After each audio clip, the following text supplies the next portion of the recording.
Bienvenido de nuevo. Hoy nos acompaña el coronel Douglas McGregor, veterano de combate, autor y ex asesor del secretario de Defensa de Estados Unidos. Gracias de nuevo por volver a estar con nosotros. Claro, claro. Encantado de estar aquí. Así que vemos que las relaciones transatlánticas se están fragmentando.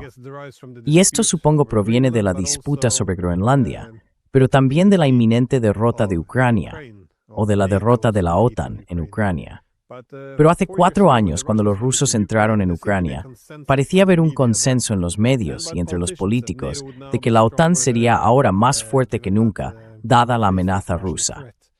Sin embargo, con la excepción de usted, en las primeras semanas creo que dijo algo, en el sentido de que esto acabaría con un posible colapso de la OTAN. Me preguntaba, ¿cómo vio venir esto? Porque ya nadie niega la fragmentación.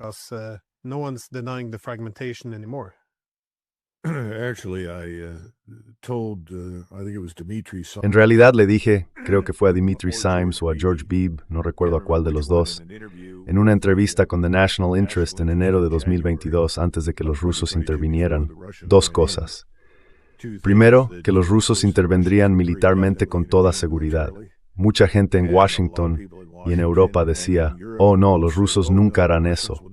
Destruiría su economía y el régimen no podría resistirlo. No, los rusos nunca entrarán en Ucrania. No lo harán. Así que dije, sí, lo harán. Y luego añadí que, si lo hacían, la OTAN no sobreviviría a la crisis. ¿Por qué dije eso? Creo que porque una parte importante de mi carrera consistió en servir en las Fuerzas Armadas de Estados Unidos dentro de la Organización del Tratado del Atlántico Norte.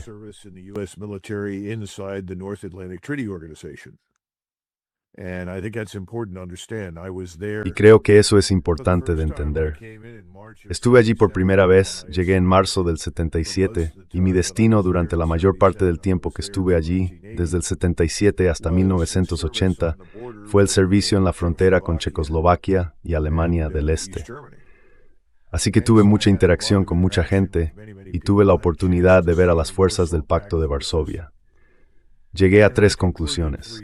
Primero, que el Pacto de Varsovia no iba a atacar, que los soviéticos no iban a arriesgarse a una guerra y que en realidad estaban defendiendo lo que habían ganado como resultado del colapso del poder militar alemán al final de la Segunda Guerra Mundial.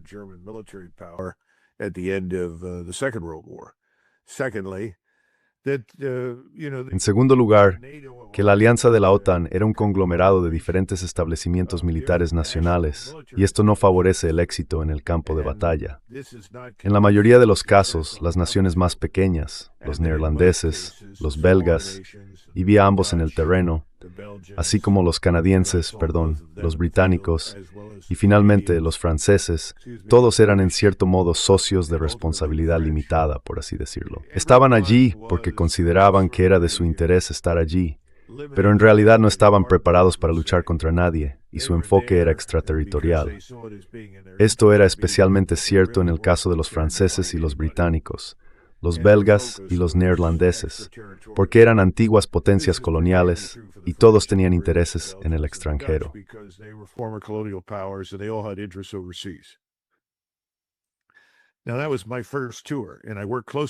Bien, esa fue mi primera misión y trabajé estrechamente con unidades militares alemanas. Llegué a la conclusión de que los alemanes eran los únicos adecuadamente equipados y entrenados para luchar de manera efectiva contra los soviéticos si ocurría algo. Después de eso pasé un tiempo en la escuela de posgrado en Múnich y Viena en 1983 y 1984. Fue entonces cuando estaba escribiendo mi tesis de máster, y fui a esos lugares para hablar con miembros de las conversaciones sobre reducción mutua y equilibrada de fuerzas, tanto soviéticos como no soviéticos, así como con la parte estadounidense. Una vez más, llegué a conclusiones muy similares sobre lo que consideraba realista. Luego, en 1986, me asignaron brevemente durante unas 6 semanas a una oficina del Pentágono que solía llamarse Evaluación Global.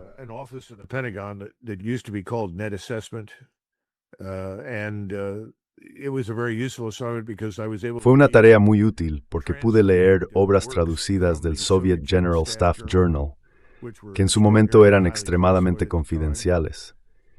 Fueron muy informativas en cuanto a la comprensión que los soviéticos tenían de nosotros y la que nosotros teníamos de ellos. Señalaban que habíamos actuado muy mal durante la Segunda Guerra Mundial, la Alianza Angloamericana, porque gestionamos las fuerzas como si fueran países separados. Eisenhower y otros tenían autoridades limitadas siempre que comandaban fuerzas canadienses, francesas u otras no estadounidenses. Básicamente decía que no se puede dirigir una guerra de esa manera.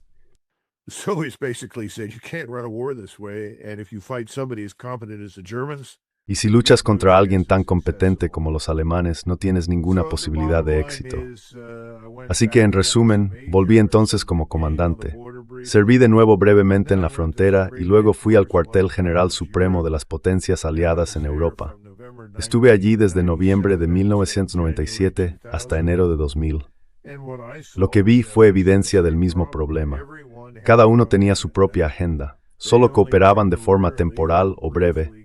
Y tenía que haber un incentivo para que cooperaran, algún tipo de recompensa para conseguir que la gente se uniera y lograra hacer algo. Los ejercicios que realizábamos no eran muy realistas. Así que el caso es que, cuando esto ocurrió, un par de cosas me resultaron muy evidentes.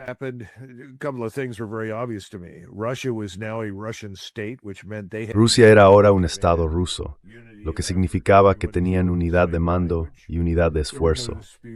Todos hablaban el mismo idioma. No había disputas sobre quién iba a mandar qué.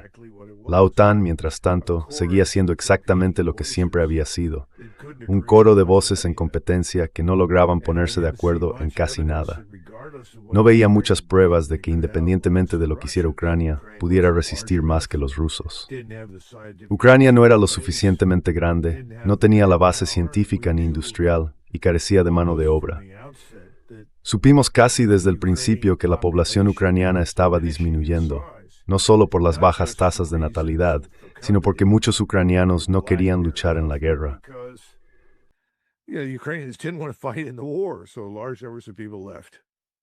Así que mucha gente se fue. Y luego, por supuesto, está el tema de la corrupción. No creo que fuera... Bueno, sé que mucha gente dice, ¿cómo pudiste llegar a esa conclusión? Pero si alguien hubiera examinado objetivamente cualquiera de las cosas que he descrito, habría sido difícil no llegar a esa conclusión. Lo único que no anticipé fue que los rusos se moverían con tanta cautela y lentitud al principio como lo hicieron. Y no comprendía la verdadera situación del ejército ruso. El ejército ruso fue diseñado para la defensa territorial, nada más. Por eso todas esas afirmaciones sobre la determinación de Putin de reconstruir el imperio soviético son absurdas, y siempre lo fueron.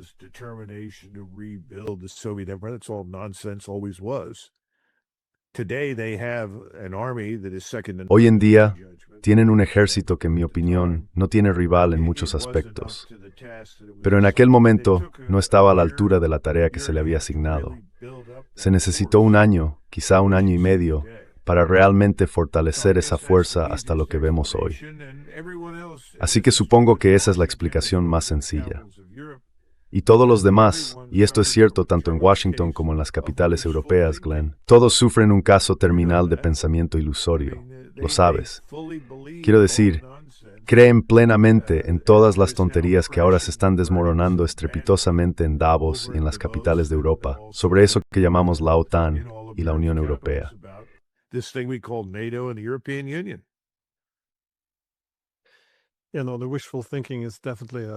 Sabes, el pensamiento ilusorio es sin duda lo que está hundiendo a Europa. Pero lo que me parece interesante es que en los años 90 había mucha gente que sabía que la expansión de la OTAN generaría estos problemas. Había personas que se oponían a ello. George Kennan, por ejemplo, o el secretario de Defensa de Estados Unidos, William Perry. Pero también había personas como Madeleine Albright, som Gorton for de Rusias Enseri en Hugh, y que esto podría negar a los rusos.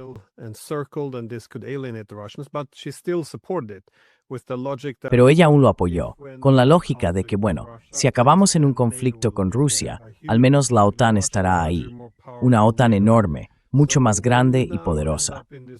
Así que, ahora que hemos terminado en esta guerra, guerra por poderes, guerra directa, como se quiera definir, con Rusia, los europeos parecen pensar que, bueno, podemos simplemente replegarnos en una nueva guerra fría. Es decir, que los europeos y Estados Unidos básicamente vuelven al pasado y hacen lo mismo otra vez. Y el liderazgo político, así como los comentaristas políticos, parecen incapaces de entender por qué Estados Unidos no se une a esto. ¿Por qué no os unís a nosotros en otra guerra fría?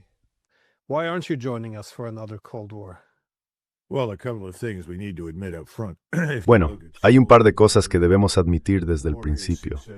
Si miras a Stoltenberg o a su sucesor Rutte, ahora mismo no hay ninguna recompensa en Europa para, diría yo, hombres y mujeres de carácter e inteligencia. Se te recompensa por repetir las mismas estupideces una y otra vez, repetir aforismos que no tienen sentido, mantener la ficción de que las cosas están mejor de lo que están, o de que existen capacidades que en realidad no existen. No vas a ser recompensado por levantarte y decir, bueno, esto es un disparate ridículo.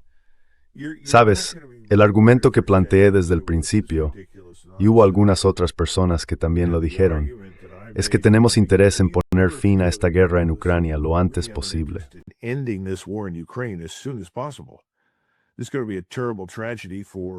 Esto va a ser una tragedia terrible para Europa del Este y en última instancia para Europa en general, si no tenemos cuidado.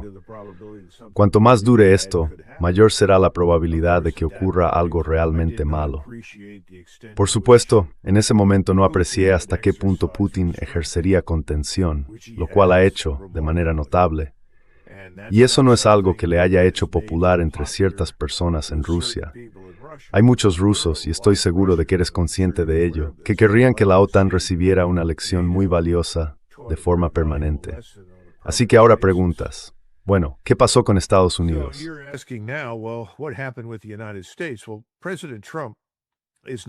Bueno, el presidente Trump no es alguien con una gran formación en investigación, ni con una comprensión profunda de nada.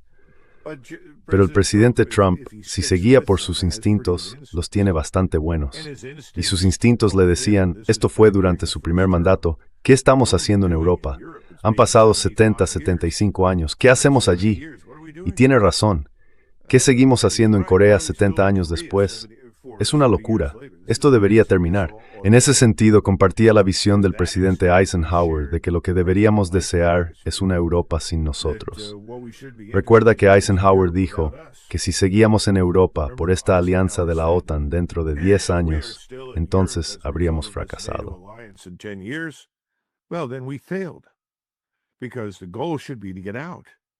Porque el objetivo debía ser salir. Y esa era una visión tradicional estadounidense y muy saludable, añadiría. Pero también era una visión según la cual la hostilidad permanente con la Unión Soviética en aquel momento no era una respuesta al problema. Teníamos que encontrar una forma de relacionarnos con los soviéticos, nos gustara o no la manera en que gobernaban. Y él lo veía así. Creo que el presidente Trump, desde el principio, pensaba, ¿por qué estamos en esta especie de posición de hostilidad permanente hacia Rusia? Así que eso siempre estuvo ahí. Lamentablemente, una vez que llegó al poder, se vio rodeado por los habituales residentes permanentes del anillo que rodea Washington y que llamamos el Beltway.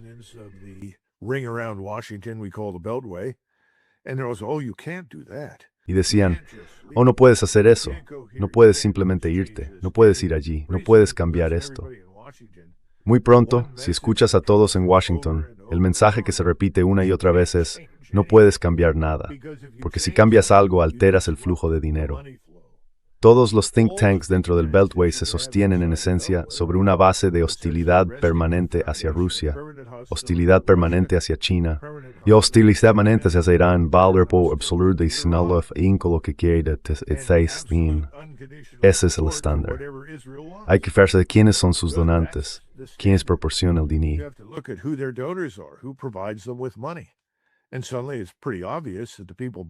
Y de repente, resulta bastante evidente que las personas que están invirtiendo cientos de millones de dólares en estos lugares se oponen de forma absoluta y rotunda a cualquier cambio que ponga fin a nuestra posición en todas esas regiones, que cambie nuestra posición a nivel global. Pero el presidente Trump nunca ha renunciado del todo a ello. Simplemente no sabe cómo hacerlo. Y se ha rodeado de personas que francamente no son mucho más conocedoras del mundo que él. Pero todos saben que también tienen interés en asegurarse de que el flujo de dinero no se detenga, algo de lo que también se benefician. Ese es el problema cuando te rodeas de multimillonarios.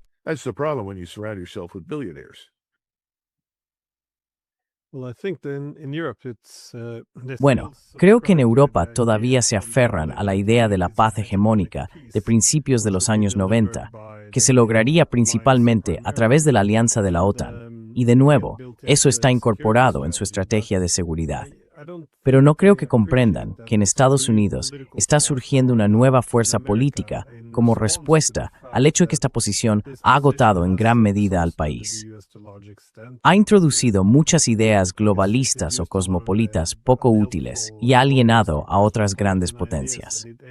Sigo pensando que la única razón por la que Estados Unidos no quiere seguir haciendo lo que hemos hecho durante los últimos 30 o 40 años es que Trump no aprecia realmente el contexto democrático más amplio. Simplemente creo que el desarrollo más amplio, el cambio en la distribución del poder, no parece tenerse en cuenta, sin embargo.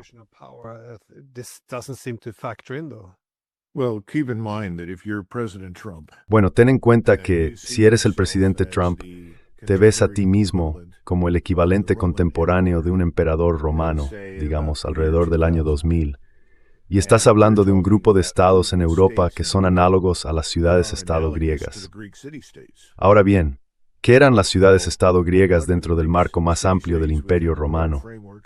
Pues bien, eran una fuente de admiración. Los romanos admiraban y respetaban la cultura helénica. Pensaban que los griegos habían creado, en efecto, los cimientos de su civilización. Todo el Imperio Romano de Oriente hablaba griego, y todo aquel que se sentaba a escribir algo, hasta llegar a Marco Aurelio en el siglo IX, lo hacía en griego, no en latín.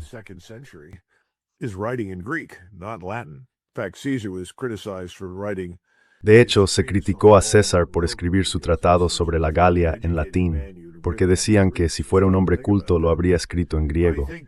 Así que detente un momento y piensa en eso.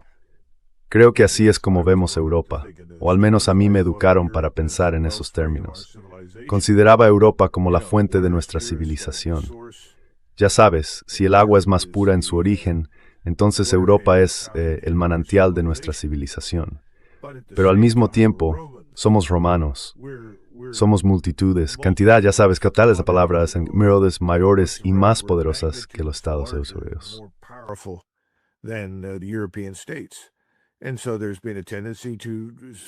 Y así ha habido una tendencia a verlos como un grupo al que hay que arrastrar en la dirección en la que queremos ir. Esto es lo que realmente ha perjudicado a la OTAN. La hemos convertido en un arma. Hemos utilizado a los europeos, los hemos instrumentalizado para poder arrastrarlos a lugares como Afganistán, Irak, Siria y Libia. En otras palabras, todo se reduce a lo que van a hacer por nosotros. Y los estados europeos, que se aseguraron de volverse cada vez más débiles con el tiempo al desmantelar su poder militar, dijeron, bueno, nos conviene hacer felices a los estadounidenses y ser sus amigos y aliados. Y eso fue lo que hicieron.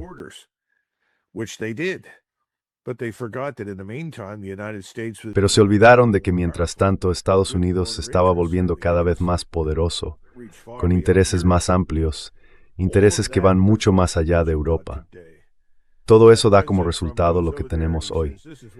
El presidente Trump va allí y dice, esto es lo que quiero. Bueno, si no lo queréis, francamente no os necesito. Haré lo que quiera de todos modos. Pero la OTAN también es uno de los componentes de esa estructura estratégica que mencioné antes dentro del Beltway. Está el Consejo Atlántico. Todo el mundo venera a la OTAN en el Consejo Atlántico. Oh, este es el tótem, este es el, ya sabes, le rendimos sacrificio, la adoramos.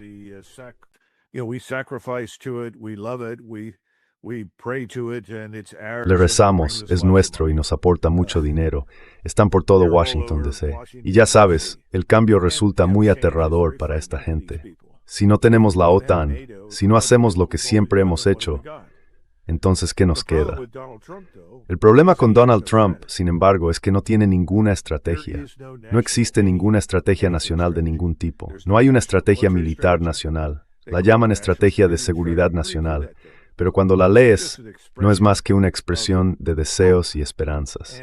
Bueno, ya sabes, nos gustaría llevarnos bien con China. Realmente no queremos luchar contra Rusia, y así sucesivamente, pero no hay ningún marco de ejecución, ninguna guía hacia el futuro.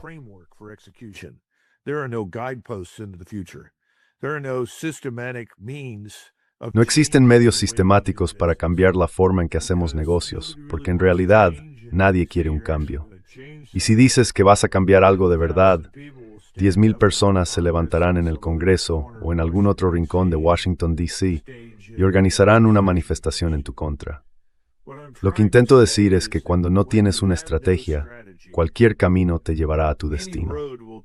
Y así hemos tenido 2 destinos, Venezuela y Groenlandia, ninguno de los cuales afecta directamente a nuestros intereses en otras áreas, aunque se podría argumentar que Groenlandia pertenece a Dinamarca. Sí, ese es un tema. Pero ya sabes, ¿quiénes son los daneses? ¿Cuánta gente vive en Dinamarca?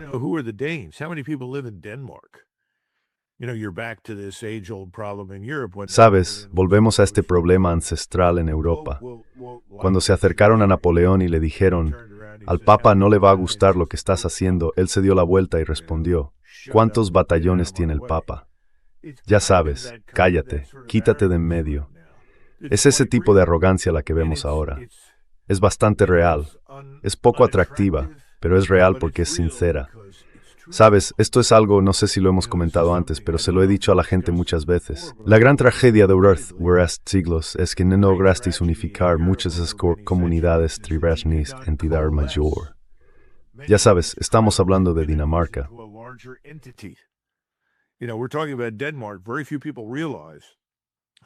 Muy poca gente se da cuenta de que después de 1866, el rey de Dinamarca se acercó en realidad a Bismarck y le preguntó si Dinamarca podía unirse a la Confederación de Alemania del Norte.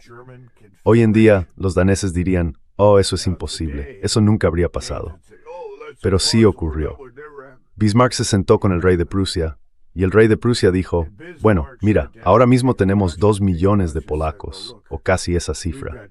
No queremos a nadie más dentro del país que vaya a causarnos problemas, porque en el fondo somos alemanes, hablamos alemán. Y añadió, a todo el mundo le caen bien los daneses.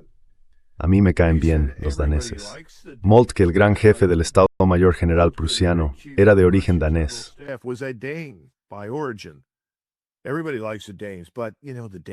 A todo el mundo le caen bien los daneses, pero ya sabes, los daneses querrán tener sus propias fiestas, sus pequeñas tradiciones, insistirán en hablar nórdico antiguo, ese tipo de cosas.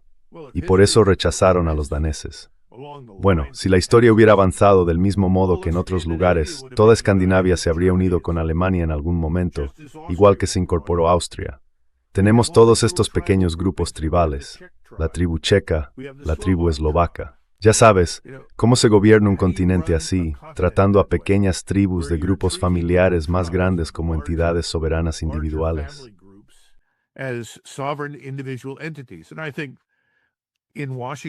Y creo que en Washington Trump puede que no entienda esto, pero eso es una fuente de frustración para él. Así que dice, ¿para qué demonios me molesto con esta gente? Ahora bien, no digo que eso esté bien o mal, pero lo que intento señalar son algunas realidades. Sabes, había alguien en el Parlamento danés cuando yo estaba en SHAPE, creo que fue en 1998, que en realidad propuso una recomendación para que los daneses empezaran a hablar inglés como su primer idioma. Por supuesto, eso fue rechazado, pero su argumento era, ¿quién va a hablar lo que nosotros hablamos? Más vale que nos adaptemos al inglés. El inglés es germánico moderno. Bien, dejamos atrás el problema de las vocales, eliminamos las terminaciones, ya no tenemos artículos definidos.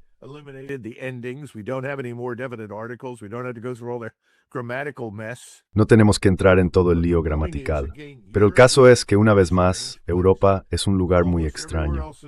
Casi en cualquier otra parte del mundo, esos pequeños enclaves han sido absorbidos por entidades más grandes. Creo que eso acabará ocurriendo, les guste o no a los europeos. Había una solución, Teníamos una solución antes de 1914. No era perfecta, pero funcionaba. Estaban los Habsburgo, los Romanov, los Hohenzollern. Bueno, nosotros, los estadounidenses, que intervenimos y nos asilamos de que tutuid menslaur. Y que es ignorado en multiger mundial, una gran confusión y ese no coherence. Todo esto se combina para generar frustración en los altos niveles de la élite política estadounidense, hasta el punto de que dicen, bueno, ya sabes, ¿para qué molestarse? Ese es el problema. Así que creo que Donald Trump ha optado ahora por algún tipo de compromiso con Groenlandia. Sí, en gran parte no tiene sentido, y yo no me habría molestado con ello de todos modos. Pero creo que fue un médico quien sugirió, ¿por qué no aceptan los daneses el dinero y se van? 700 millones de euros. Eso sería de gran ayuda para Dinamarca. No digo que esa sea la respuesta correcta. Lo que digo es que hay que distinguir enfocar este problema.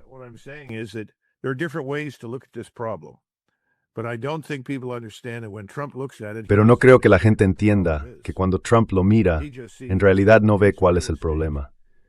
Solo ve un pedazo de terreno cerca de Estados Unidos, dentro del marco de su zona de seguridad, te guste o no. Y luego, por supuesto, está este otro grupo. Has oído a esta gente todo el tiempo. Dicen, y sé que lo has oído, Glenn, no queremos más políticas de equilibrio de poder. Está mal. No existen las esferas de influencia. Bien, estupendo, gracias. Completamente desconectados de la realidad. Sabemos que ciertos estados viven dentro de la esfera de influencia de estados más grandes. Es un hecho. Así que por un lado tienes a Europa queriendo las cosas de una manera que simplemente no es sostenible.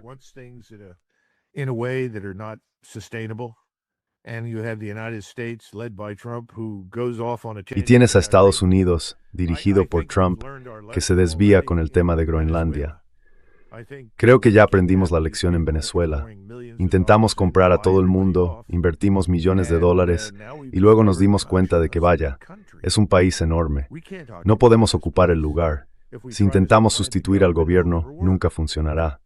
Así que dijimos, bueno, supongo que viviremos con este gobierno. Solo queremos llegar a un acuerdo con ellos que nos beneficie.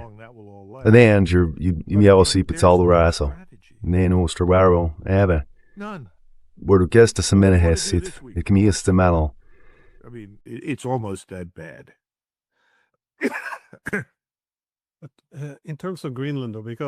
Pero en lo que respecta a Groenlandia, porque por supuesto, la OTAN ya se está fragmentando un poco, creo que la gente culpa injustamente a Trump de todo. Pero de nuevo, la gente olvida que fue Obama, allá por 2016, quien dijo que teníamos que girar hacia Asia. Bueno, si vas a girar hacia Asia, tienes que girar alejándote de algún otro lugar. Así que esta nueva distribución del poder y las prioridades de Estados Unidos ya estaban cambiando, excepto que no ha habido ningún giro hacia Asia. No, eso es cierto. Eso es muy importante, Glenn. Exactamente. Porque el argumento de Obama, todo el mundo decía, oh sí, es verdad, es una gran idea. Luego se presentó el proyecto de ley, cientos de miles de millones de dólares que habría que invertir por toda Asia en bases e instalaciones extranjeras, no solo para protección, sino para una modernización y expansión drásticas, suponiendo que se quisiera librar una guerra contra China. Ese era el punto de fondo. La gente empezó a decir, bueno, vamos a acabar en guerra con China. Es una especie del argumento de Mearsheimer. Mearsheimer diciendo, oh, es un lugar enorme, tendremos que ir a la guerra con él en algún momento. No estoy en absoluto de acuerdo con eso, y creo que cada vez es más evidente para todos que no tiene ningún sentido.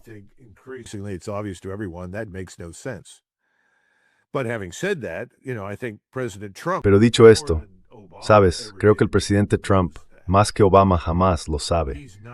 No va a empezar una guerra con China ahora. Eso no significa que la gente bajo su mando no lo intente. Hay mucha gente en su administración y también en el Departamento de Defensa y la CIA que si se les diera la oportunidad, crearían hostilidad con China innecesariamente. Quiero decir, el mayor chiste que se le puede contar a alguien es que tenemos que hacer que la Marina estadounidense pase por el Estrecho de Malaca o el Estrecho de Hormuz o el Canal de Suez. Son puntos de estrangulamiento. Si no los mantenemos abiertos, los chinos podrían detener eso. No hay pruebas de ello. De hecho, las pruebas apuntan a lo contrario. In fact, the evidence is the opposite. The Chinese have never stopped a commercial vessel. They have every Los chinos nunca han detenido un buque comercial. Tienen todo el interés en mantener esas vías navegables libres y abiertas. ¿Quién ha detenido, abordado y confiscado un buque comercial? Nosotros. Así que soy de los que piensan que el presidente Trump entiende muy claramente que no hay ningún beneficio para nosotros en ir a la guerra con China. Entonces, ¿en qué está centrado? Ha vuelto a Europa. Sigue castigando a Rusia con sanciones y redoblando la apuesta, imprudentemente enviando dinero a Ucrania. Así que supongo que en esencia se ha rendido ante los halcones de guerra rusos que quieren mantener esa hostilidad permanente. Y por supuesto se ha rendido ante Israel, que quiere la destrucción de Irán. Ahí lo tenemos.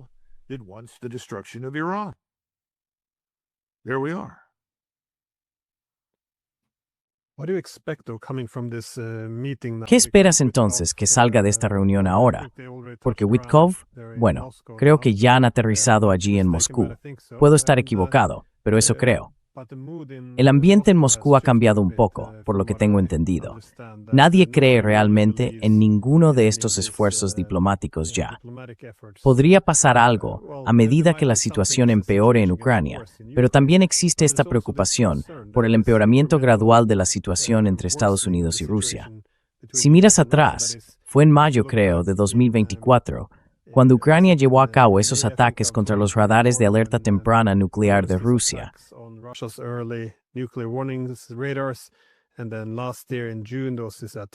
Y luego, el año pasado, en junio, hubo aquel ataque contra la disuasión nuclear de Rusia. Y ahora están discutiendo que este intento de asesinato de Putin, bueno, algunos han dicho que también hay un centro de mando nuclear cerca. En fin, parece que existe la idea de que Estados Unidos está contribuyendo a la escalada de manera significativa. Así que el ambiente se ha deteriorado mucho en Moscú. De nuevo, me preguntaba, ¿cómo ves lo que podría salir de estas conversaciones?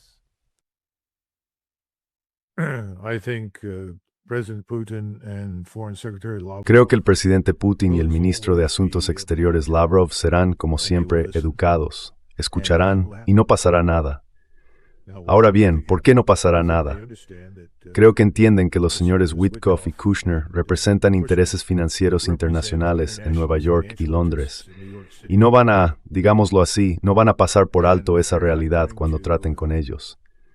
También llegaron hace tiempo a la conclusión de que, aunque el presidente Trump pueda tener buenas intenciones y desear hacer las cosas bien, no hay demasiadas pruebas de que sea capaz de llevar nada a cabo. There's not a whole hell of a lot of evidence that he can follow through on anything. So, I don't think they're prepared to sign. Así que no creo que estén preparados para aceptar ninguna de las propuestas que sin duda los dos caballeros traerán consigo.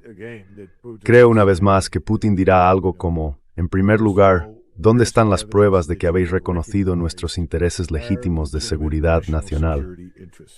Ahora bien, puede que en privado el presidente Trump lo haya hecho, pero desde luego nunca lo ha hecho públicamente. Y eso es algo muy importante para los rusos. Quieren que se reconozcan y respeten sus intereses legítimos de seguridad nacional. La segunda cuestión es que volverán a preguntarse sobre su capacidad para cumplir con cualquier cosa que firme.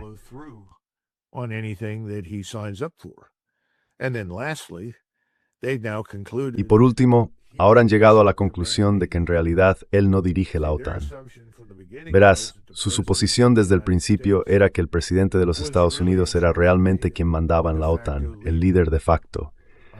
Creo que esperaban a un Eisenhower o a un Kennedy que diera un paso al frente y dijera, no basta, sabéis, yo soy quien manda, volved a vuestro sitio, no vamos a entrar en guerra con Rusia por Ucrania. Creo que eso es lo que realmente pensaban que probablemente ocurriría. Han aprendido la lección y ahora estarían muy agradecidos si Trump hiciera eso, pero hay pocas pruebas de que Trump pueda cumplir con la OTAN. Quiero decir, de verdad, se sientan ahí y dicen, bueno, ¿va a contener a Berlín, París y Londres, que son los principales culpables?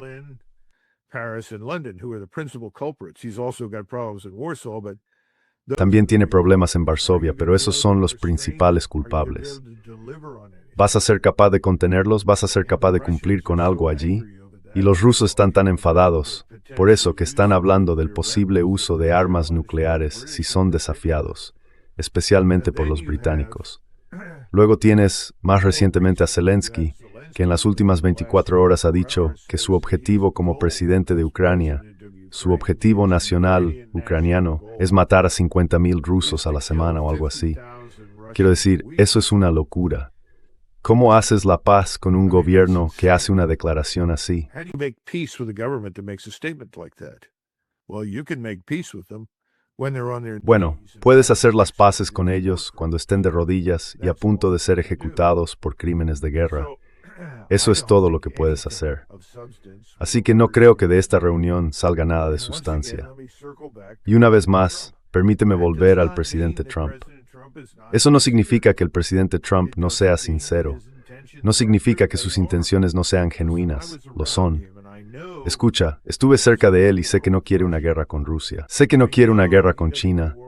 Sé que no le entusiasma mucho una guerra con Irán. No es su estilo.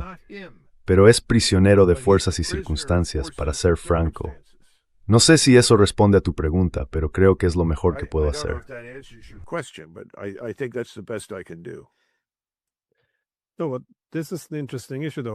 Es un tema interesante, sin embargo. Quiero decir, ¿cuáles son entonces las fuerzas o dónde reside realmente el poder? Porque tengo la misma impresión. Aunque se siente en el trono, es evidente que no puede llevar a cabo todo lo que desea. Quiero decir, ¿es debilidad o es que gran parte del poder reside en estructuras fuera de su control?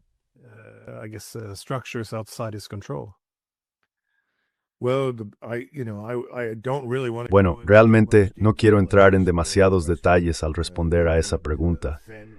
Eso ofendería a mucha gente y solo haría que mi vida en el ojo público fuera aún más miserable de lo que ya es en los medios de comunicación convencionales. La verdad no es popular aquí. Pero digamos simplemente que la mayoría de las mismas personas y fuerzas que quieren una guerra con Irán también están absolutamente comprometidas con una guerra continua con Rusia. No hay mucha diferencia. Puedes ir al Capitolio y escuchar a esta gente, ya sea Ron Johnson, a quien muchos prefieren considerar un hombre algo razonable. ¿Dónde se sitúa él? Bueno, está en la categoría de los belicistas. Lo mismo ocurre con Lindsey Graham, lo mismo con Ted Cruz. Sigue el dinero. También con Chuck Schumer. ¿Quién los financia? ¿Quién los apoya?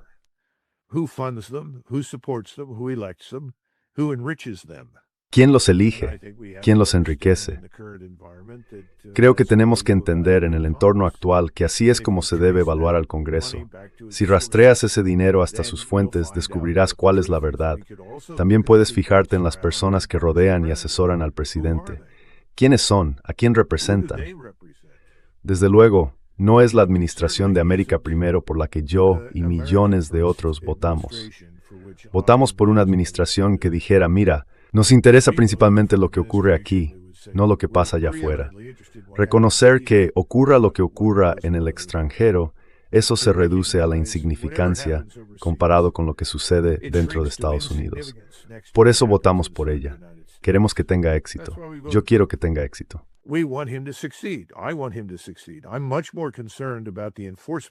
Estoy mucho más preocupado por la aplicación de la ley federal dentro de Estados Unidos, que es vital para nuestra supervivencia como nación, que por lo que ocurre sobre el terreno en Siria, Irak, Irán, Israel, Jordania o en cualquier otro lugar de Oriente Medio. Me importa muy poco eso, porque ahora mismo estamos en una situación en la que, si no tenemos cuidado, podríamos perderlo todo aquí en casa.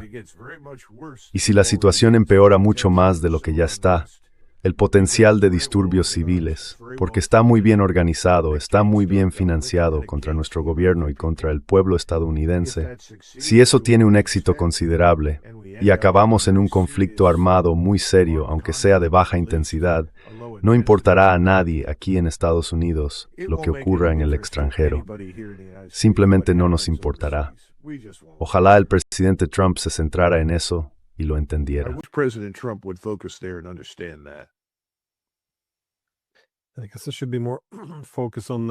Supongo que debería centrarme más en los asuntos internos. También me preocupa una crisis económica que ahora se avecina, lo que generaría mucha más imprevisibilidad. Pero cuando pienso en Witkoff yendo a Moscú, o quizá ya esté allí, sería crítico, o al menos pesimista, respecto a la disposición de presentar un acuerdo que resultara aceptable para Rusia. Por otro lado, parece que nos estamos acercando a una tormenta perfecta. Las líneas del frente se están resquebrajando. Los rusos parecen estar imponiendo un semibloqueo a Odessa, atacando barcos, puertos, puentes e infraestructuras de apoyo. Las luces se están apagando.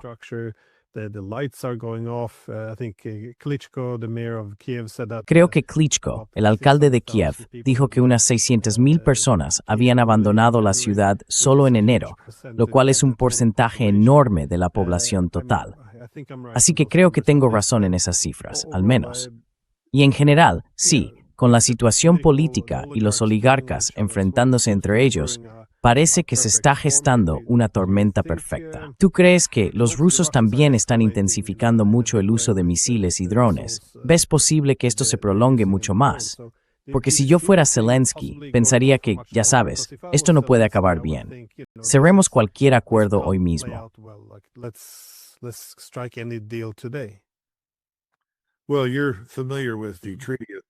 Bueno, conoces el Tratado de Brest-Litovsk y sabes que en 1917 tuvo lugar primero la Revolución de Kerensky, seguida por la Revolución bolchevique. Estaba muy claro que Rusia había perdido su posición en la Primera Guerra Mundial y también perdió territorio. Ahora bien, los alemanes en realidad no ocuparon tanto, controlaban el litoral báltico, la mayor parte de Polonia y partes de Ucrania. Al sur, los austríacos habían tomado algo de territorio, pero en realidad eso fue todo. La gente entonces se atrincheró a la defensiva, y los rusos se agotaron y perdieron de forma terrible como resultado.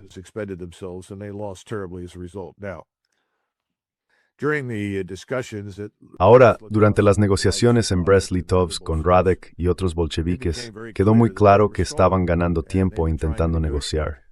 El alemán a cargo de las conversaciones era el general de división Hoffmann. Llamó a Berlín y habló con Ludendorff, diciéndole: «Esta gente ha perdido la guerra. No tienen nada con lo que detenernos. Nos están haciendo perder el tiempo. Tendremos que hacer algo». Y Ludendorff respondió: «Diles que marcharemos sobre Moscú». Dio órdenes de reunir una fuerza de 400,000 soldados alemanes y ponerlos en marcha hacia Moscú. La noticia llegó de inmediato a Lenin, y Lenin envió a Trotsky a Brest-Litovsk, diciéndole: «Firmaremos lo que queráis».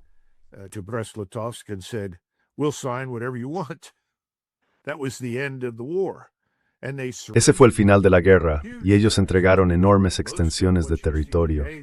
La mayor parte de lo que hoy se conoce como Ucrania, sin duda al oeste del río Dnieper, la mitad de la Rusia blanca y todo el litoral báltico fueron cedidos a los alemanes. Fin de la discusión. La guerra terminó. Así que, ¿cuál es la lección? No quiero dar lecciones al señor Putin. Es un hombre inteligente y reflexivo. No quiero dar consejos al ministro de Asuntos Exteriores. Él tiene que decidir qué conviene a los intereses de Rusia. Pero diría que hasta que uno no esté de pie en el río Dnieper frente a Kiev, hasta que no se crucen fuerzas por el puente de Zaporilla y se empiece a avanzar a Odessa, esto no va a detenerse.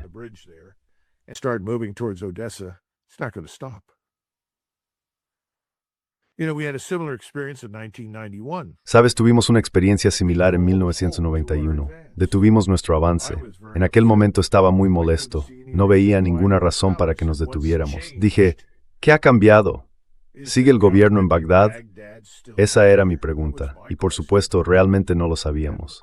Luego de repente recibimos la noticia: se ha acabado, una guerra de 100 horas, vamos a tener un tratado, bla bla bla. No podía creerlo. Y por cierto, la otra persona que estaba igualmente desconcertada por el resultado era Saddam Hussein. Le preguntó al individuo que había regresado de las conversaciones: ¿están los estadounidenses cruzando el río Eufrates?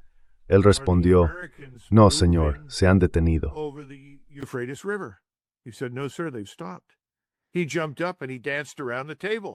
Saltó y empezó a bailar alrededor de la mesa.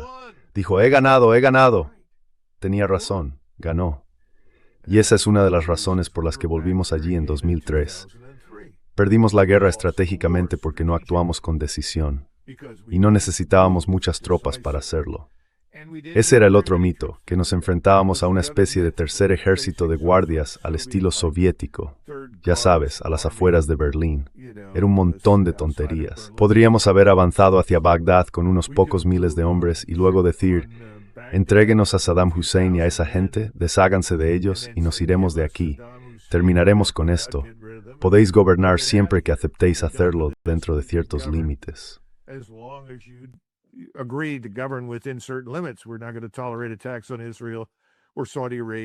No vamos a tolerar ataques contra Israel, Arabia Saudí ni ningún otro estado de la región. Lo arruinamos, lo echamos todo a perder. Eso podría pasarles a los rusos si no tienen cuidado, porque este régimen corrupto es una cleptocracia como pocas hemos visto. Este hombre, Zelensky, tiene más de $1.000 millones en efectivo repartidos en varias cuentas bancarias. No es ningún secreto. La CIA lo sabe. Estoy seguro de que otras agencias de inteligencia, como el Mossad y el MI6, también lo saben. Es una fachada de gobierno asentada en Kiev, cuyo principal cometido, aparte de enriquecerse y mantener ese fraude, es seguir causando daño a los rusos.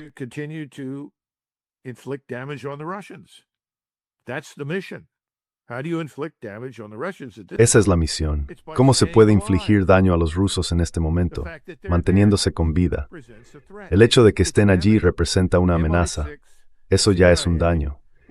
El MI6 y la CIA harán todo lo que esté en su poder para mantener este statu quo, y los rusos tienen que aceptar esa realidad. Por cierto, han regresado periodistas alemanes del oeste de Ucrania, y dicen que en encuestas no oficiales la gente les está diciendo, nunca tendremos paz hasta que los rusos estén convencidos de que no hay ninguna amenaza. Más vale dejarles entrar, al menos así se acaba la guerra. Eso es bastante grave. Pero la gente que vive en el oeste de Ucrania ya está harta.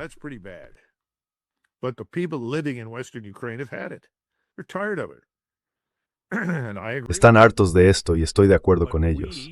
Pero nos negamos a ejercer el poder y la autoridad que tenemos, y eso incluye destituir a Zelensky y a los criminales que le rodean. Podríamos poner a alguien allí, como gobierno interino, que no forme parte del problema, que no tenga un pasado neonazi, que no pertenezca a la camarilla de Zelensky y decirle, tu trabajo es poner fin a esto y te respaldaremos. Pero no lo estamos haciendo. Nos negamos a hacerlo, así que, en esas circunstancias de mismo modo que alemanes tuvieron que tratar a Lenin en enero de 1918, deberíamos tratar de Celeste Rubemberg, Zelensky, por la misma razón.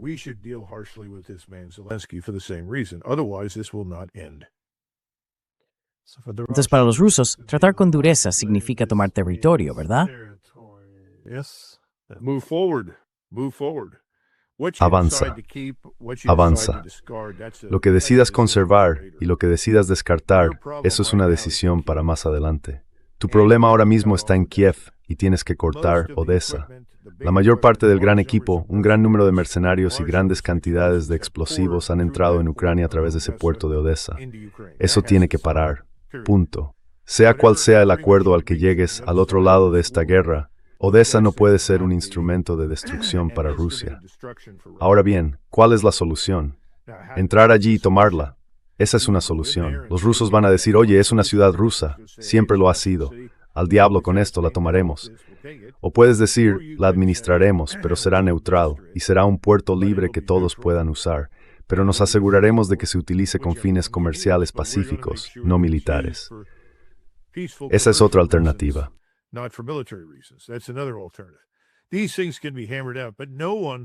Estas cosas se pueden resolver, pero nadie de Occidente y nadie de Washington va a sentarse a revisarlas con los rusos en la situación actual. Van a seguir hablando de un alto el fuego estúpido. Los rusos siempre han estado interesados. Hay que remontarse a diciembre de 2021, mirar las propuestas de entonces y entender cuáles han sido siempre los intereses rusos. Quieren una arquitectura de seguridad que haga imposible una guerra futura, sobre todo una lanzada desde Ucrania, y que les proporcione seguridad y protección para su población. Quiero decir, si eres Putin, tienes que escuchar a la gente que vive en el sur de Rusia, en el norte de Rusia, en varios lugares que de repente están siendo atacados por misiles Storm Shadow o drones de largo alcance. Quiero decir, tiene que escuchar eso y tiene que responderles. Y créeme, tú estás ahí.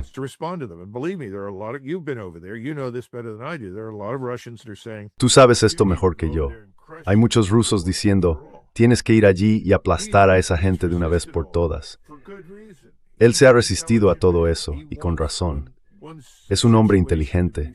Quiere que la situación termine de una manera que deje alguna esperanza de reconciliación. Y lo entiendo y lo apoyo. Pero no creo que pueda evitar este requisito básico que acabo de describir, porque no veo ninguna evidencia de que vayamos a intervenir y a destituir a ese hombre, Zelensky. Para mí es incomprensible que el presidente Trump se siente en la misma sala con ese hombre.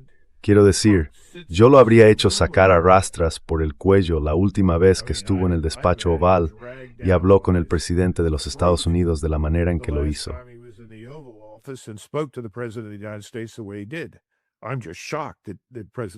Estoy simplemente sorprendido de que el presidente Trump haya accedido a ello. Increíble. Pero eso es lo que ha pasado. Así que aquí estamos básicamente en un estado de semiparálisis en lo que respecta a Ucrania. Los europeos creen que pueden hacer lo que quieran y supongo que tienen razón, porque nadie en la cúpula de la OTAN ha dicho que no. Tienen toda la estructura militar estadounidense y de otros países allí animando esta guerra.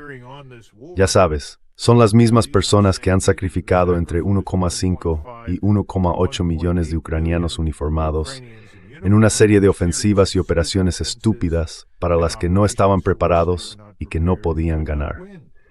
Así que el presidente Trump tendrá que tomar medidas draconianas si quiere poner fin a esto de su lado.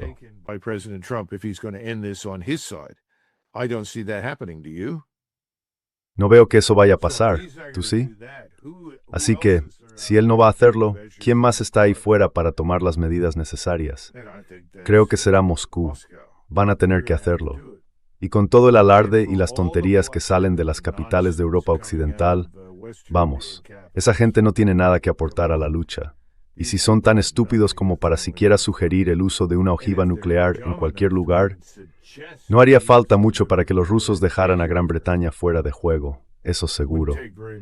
Una gran tragedia para el pueblo británico. Pero de nuevo, no han conseguido deshacerse de este gobierno horrible, así que es culpa suya.